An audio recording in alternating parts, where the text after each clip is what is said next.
welcome Steve. I don't know about you, but it's been a long year already. As you can tell, I went ahead and got my glass of whiskey. I'm with you.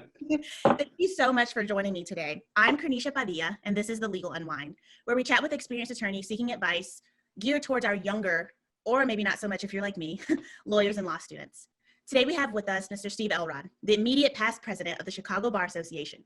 Steve has taken on many roles, serving as corporation counsel to the city of Highland Park, and the village attorney for the villages of Deerfield, Glencoe, Lincolnwood, and Northbrook. He is founding partner and managing partner of Elrod Friedman LLP and an adjunct professor at Northwestern University Pritzker School of Law, where he teaches local government and land use law. Steve is also a founding member of the North Suburban Legal Aid Clinic and served as co-chair of the Legal Advisory Committee on the Lori Lightfoot mayoral transition team. Steve, it's a pleasure to have you. It is a pleasure to be here, and I love what you are doing, Cornisha. I really do. I think that this is terrific. I've always been a big fan of programs that the YLS does and programs that are innovative. And boy, is it time to be innovative. And this is very clever. So it definitely is. I'm all in. Okay, so let's just dive right in. All right, ready. I'm going to start with. I love that I'm able to have a scotch while, in fact, for those that are watching, I was encouraged to have a scotch while this interview is taking place. So, yes, please do. I'm just going to start with an off-the-wall question for you. So the holidays just passed. We have Valentine's Day coming up. I'm a little bit gifted out, and I know this may catch you off guard, but what's the last gift you gave? Because I need some new ideas. The last gift I gave was the gift of laughter and love, which I give up. No, let's get real here. We're talking year end, so the last gift I gave was were bonuses to the attorneys and the staff at our firm. We had, as you may know, we completed our first year at Elrod Friedman LLP. We formed our firm. Talk about timing, in March of 2020.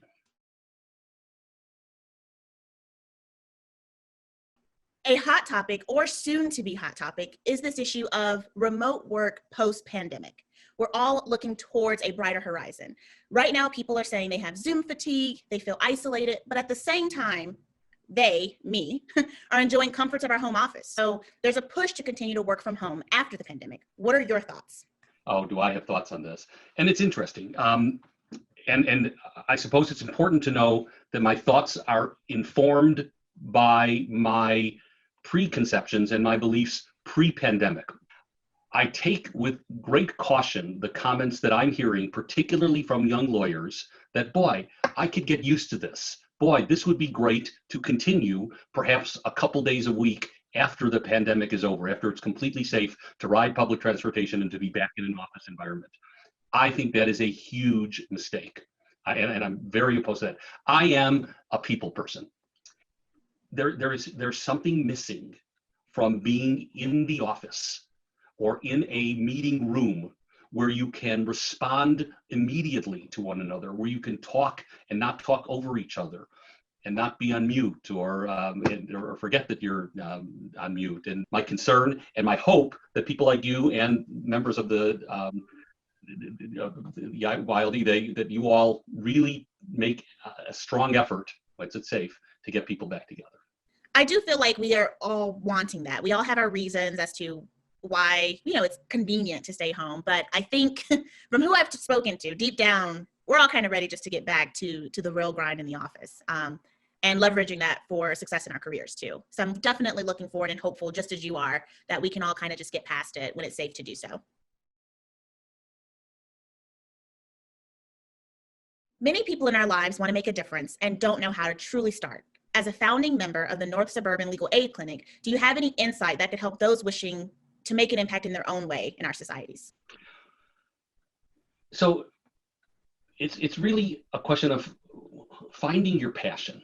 What concerns you when you wake up? What concerns you when you read the newspaper or listen to a podcast or watch the news? What jumps out and concerns you? And if you can put your finger on it, and it could be political, it could be social, it could be in the arts, whatever it may be, figure that out. And then I guarantee you there is an organization or an action group that could use your help. You can contribute in such a meaningful way with that education, just with that education. If you take that to whatever your passion area is, you will be making a difference just because of your education, just because of you. And I encourage all lawyers to do that.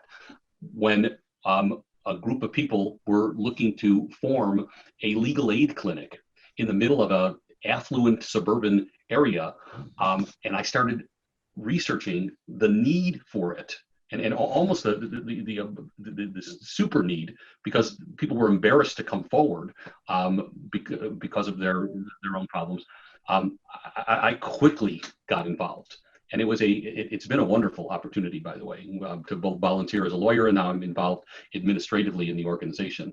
But the bottom line is, I happened to find a need that was in my own backyard, and so there's a convenience level. But more than that, it helped me. It's helping me feel good that I'm doing something for my neighbors. You and I, Steve, both know the importance of being a part of a bar association. And as past chair of the CBA, I want you to tell me honestly, did they have to twist your arm to join, or did you realize the benefits of being a part of a bar association early on? Oh, well, so I had a little bit, I come from a family of lawyers.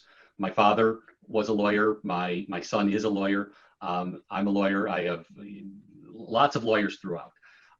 It was really my father, who passed away a couple of years ago, but he was a lawyer and actually a 50-year member of the Chicago Bar Association, who encouraged me to get involved in the Bar Association. And he was actually a lawyer who was in public service. He ultimately was a judge at the end of his career, and saw the benefits of it from his perspective.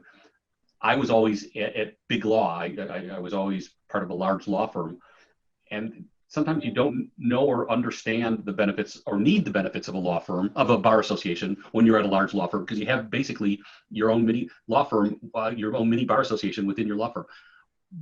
But that's inaccurate. You're in your own sort of stifled environment when you're just hanging with the members of your law firm. The bar association gives you an opportunity to delve into a very diverse and just a broad culture of different people, and it's a wonderful thing. No one twisted my arm. I had some parental encouragement, which I passed on to my son, by the way. Good. Lastly, please share one piece of advice or one thing you wish you knew in law school or when you first started out. I think it is, and Joe Biden said this as part of his statement of what it's like to be an American, and that's possibility. I really wish I knew all that was possible from being a lawyer when I was back in law school or a young associate. I didn't take advantage of it enough. And I referred to it a little bit earlier, that a legal education just gives you an opportunity to really jettison yourself above others, and gives you the opportunity not only to do well for yourself, but also to do something good for others. And I wish I knew that more, but the good news is it's never too late to learn that. It's never too late to act on that. So whether you're a first-year law student or you're 40 years out of law school, as I am, it's time, and you have the ability to do the possible.